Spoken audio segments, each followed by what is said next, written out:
وَاعْبُدُوا اللَّهَ وَلَا تُشْرِكُوا بِهِ شَيْئًا، یعنی جو شرک کرے گا وہ سب سے بڑا گناہگار ہوگا۔ کیا ہوگا؟ سب سے بڑا گناہگار مشرک ہوگا۔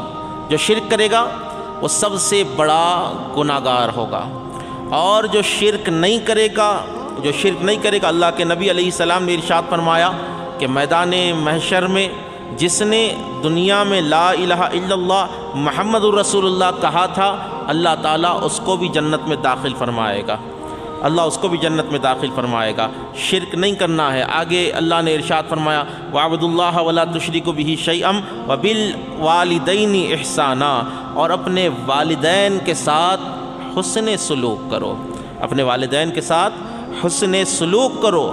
تو اس حکم کا درجہ معلوم ہو رہا ہے اس آیت سے کہ اللہ تعالیٰ کو ایک ماننے کے بعد، اللہ تعالیٰ کی عبادت کے بعد، اللہ تعالیٰ کی عبادت کے فریضے کے بعد، اللہ رب العزت نے قرآن مقدس میں ایک اور جگہ ارشاد فرمایا وَمَا خَلَقْتُ الْجِنَّ وَالْإِنسَ إِلَّا لِيَعْبُدُونَ، کہ ہم نے انسانوں کو اور جناتوں کو اپنی عبادت کے لیے پیدا فرمایا۔ ساری کائنات کو پیدا کیے جانے کا مقصد اللہ کی عبادت ہے۔ کیا ہے؟ ذرا بولیے، اللہ کی عبادت ہے۔ ذرا غور سے سنیں، جو سن رہے ہیں درود شریف پڑھے اللہم صلی علی سیدنا محمد وعلی آل سیدنا محمد وبارک وسلم۔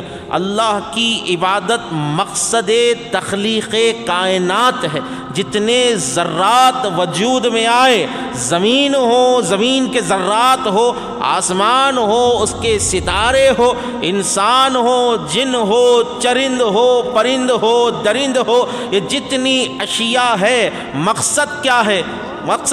اللہ کی عبادت ہے۔ وَمَا خَلَقْتُ الْجِنَّ وَالْإِنسَ إِلَّا لِيَعْبُدُونَ، کہ ہم نے انسان کو، جنات کو ہماری عبادت کے لیے پیدا فرمایا۔ اس کے بعد میں اللہ رب العزت نے ایک اور جگہ ارشاد فرمایا يُسَبِّحُ لِلَّهِ مَا فِي السَّمَاوَاتِ وَمَا فِي الْأَرْضِ، زمین و آسمان کے جتنے ذرات ہیں وہ سب اللہ کی تسبیح بیان فرماتے ہیں۔ ہر شے اللہ کی تسبیح بیان کر رہی ہے۔ جب ہر چیز اللہ کی تسبیح بیان کر رہی ہے تو اللہ رب العزت نے ایک لاغر انسان کو کیوں پیدا فرمایا؟ اللہ نے ایسی شے کو کیوں وجود بخشا؟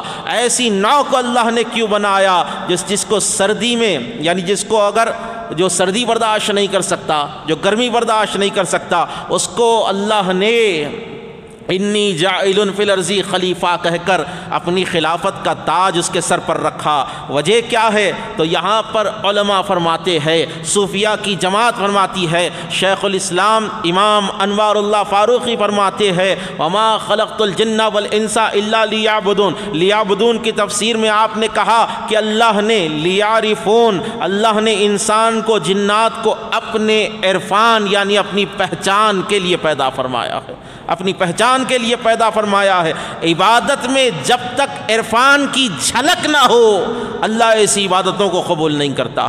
اللہ کے نبی علیہ السلام نے ارشاد فرمایا ان تعبد اللہ، کہ تو ایسی عبادت کر، ایسی نماز پڑھ، ایسے سجدے کر کأنک تراہ، کہ تو جیسے اسے دیکھ رہا ہے، اللہ کو تو دیکھ رہا ہے۔ کہا کہ اگر تجھ سے یہ ممکن نہیں تو یہ جان لے وہ تجھے دیکھ رہا ہے، یہ جان لے وہ تجھے دیکھ رہا ہے۔ تو ایمان لانے کا مقصد کیا ہے؟ ظاہری آنکھ یہ دنیا کو دیکھ رہی ہے، لیکن جب دل کی آنکھ کھل جاتی ہے، بصیرت والی آنکھ کھل جاتی ہے تو اس سے اللہ کی قدرتوں کا مشاہدہ ہوتا ہے، اللہ کی قدرتوں کا مشاہدہ ہوتا ہے۔ بات حاصل کلام کی طرف لے جا رہا ہوں۔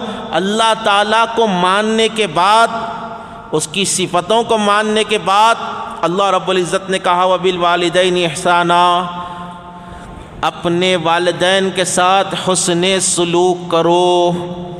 تو اس سے معلوم ہو رہا ہے کہ سب سے پہلا آپ پر اللہ کا حق ہے، اس کے بعد میں اپنے والدین کا حق ہے، اس کے بعد اپنے والدین کا حق ہے۔